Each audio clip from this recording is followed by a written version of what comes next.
قرآن مجید کا جو یہ میوزک ہے، قرآن کے الفاظ کا جو حسن ہے، جہاں تک حسن معنوی ہے وہ تو ہر لفظ میں ہے، لیکن یہ حسن ظاہری، حسن صوتی، حسن لفظی، یہ اپنے کلائمیکس پر آپ کو نظر آئے گا سورہ رحمان میں۔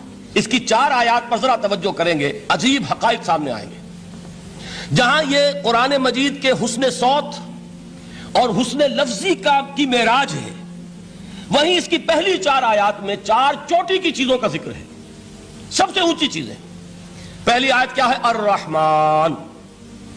ایک آیت ہو گئی۔ رحمان کیا ہے؟ اللہ کا نام ہے۔ کبھی آپ نے غور کیا اللہ کے ناموں میں سب سے پیارا نام کون سا ہوگا؟ رحمان۔ کیوں؟ اس کا مادہ کیا ہے؟ رحمت۔ ہمیں سب سے بڑھ کر جس چیز کی ضرورت ہے وہ کیا ہے؟ رحمت خداوندی۔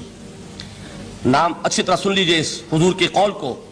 حضور فرماتے ہیں کوئی شخص جنت میں مجرد اپنے عمل کی بنیاد پر داخل نہیں ہو سکے گا جب تک کہ رحمت خداوندی دستگیری نہ کرے۔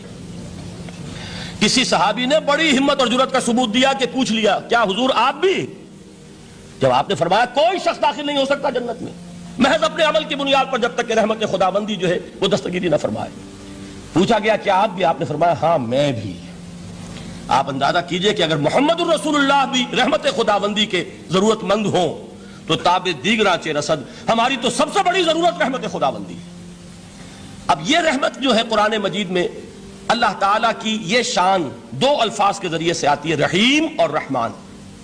اور کوئی مادہ نہیں ہے جس سے 2 نام بنتے ہوں اللہ کے، لیکن یہ مادہ ہے واحد رحمت کا کہ جس سے رحمان بھی ہے رحیم بھی ہے۔ رحیم صفت مشبہ ہے، رحمت دائم ہو جائے گی، مستقل ہوگی تو رحیم کہیں گے۔ اور رحمان، اس میں رحمت کی ہے وہ شان ہے کہ جیسے ٹھاٹھے مارتا ہوا سمندر ہو، ہیجان کی کیفیت، طوفانی کیفیت، رحمت خداوندی کا طوفانی جوش، وہ ہے رحمان۔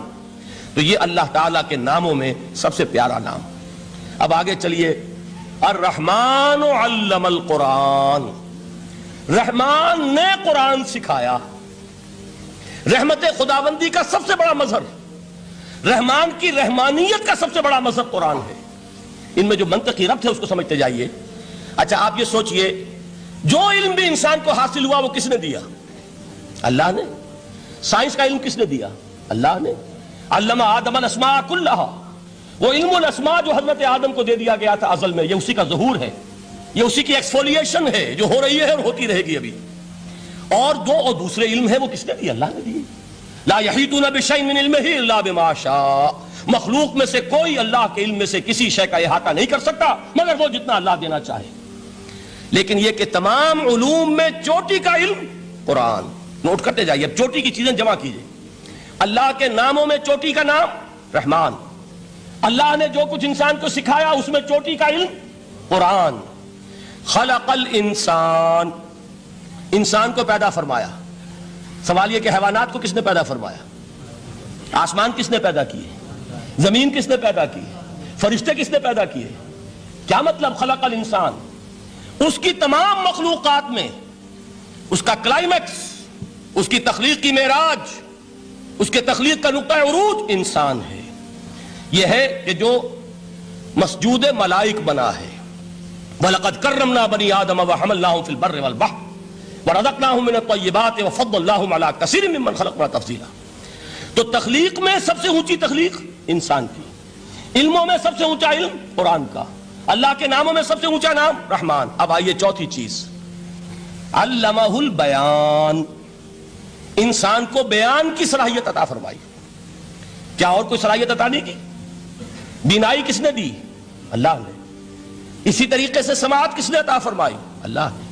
کتنی فیکلٹیز ہیں، کتنے ایکسٹرنل آرگنز ہیں سینس کے، کتنے انٹرنل سینسز ہیں جو اللہ نے دیے ہیں۔ لیکن یہاں بھی سمجھ لیجئے جتنی فیکلٹیز ہیں ہیومن فیکلٹیز، ان میں ٹاپ کی فیکلٹی جو ہے وہ اسپیچ ہے، کلام ہے، بیان ہے۔ جن لوگوں نے میڈیکل سائنس کا مطالعہ کیا ہے وہ جانتے ہیں کہ یہ برین ہے، ہیومن برین، اس برین میں جو وہ اوپر ایک زرد سا مادہ ہوتا ہے، گرے میٹر، اس کی ایک کوٹنگ ہوتی ہے، یہ ہائیسٹ ایوالوڈ فارم ہے، اور اس میں سب سے بڑا رقبہ جو ہے وہ اسپیچ سینٹر کہلاتا ہے۔ اسی لیے انسان کو حیوان ناطق کہتے ہیں۔ حیوان کے اور انسان کے مابین امتیاز قائم کیا گیا، نطق، گویائی، بولنا۔ اب یہ کیا چیز ہوئی؟ انسان کی صلاحیتوں میں سے سب سے اونچی صلاحیت۔ 4 آیتیں ہو گئی نا۔ اللہ کے ناموں میں سب سے چوٹی کا نام رحمان، اس نے جو علوم پیدا کیے ان میں چوٹی کا علم قرآن، اس نے جو مخلوقات پیدا فرمائی ان میں چوٹی کی مخلوق انسان، انسان کو جو صلاحیت اور استعدادات عطا فرمائی ان میں چوٹی کی استعداد بیان. جمع کیجئے نتیجہ کیا نکلے گا؟ وہ نتیجہ ایک حدیث نبوی کی شکل میں سامنے آتا ہے. پہلی حدیث میں نے یہی پڑھی تھی، اس کے راوی کون ہے؟ عثمان ابن عفان. میں حیران ہوتا ہوں وہ قافیہ یہاں بھی موجود ہے، رحمان قرآن، بیان انسان، عثمان عفان، باپ کا نام بھی اسی وزن پر ہے، عثمان ابن عفان. عن عثمان ابن عفان رضی اللہ تعالی عنہ قال قال رسول اللہ صلی اللہ علیہ وسلم. حضرت عثمان شہید مظلوم ذو النورین رضی اللہ تعالی عنہ فرماتے ہیں کہ اللہ کے رسول صلی اللہ علیہ وسلم نے فرمایا خیرکم من تعلم القرآن وعلمہ، تم میں سے بہترین لوگ وہ ہیں جو قرآن سیکھیں اور سکھائیں.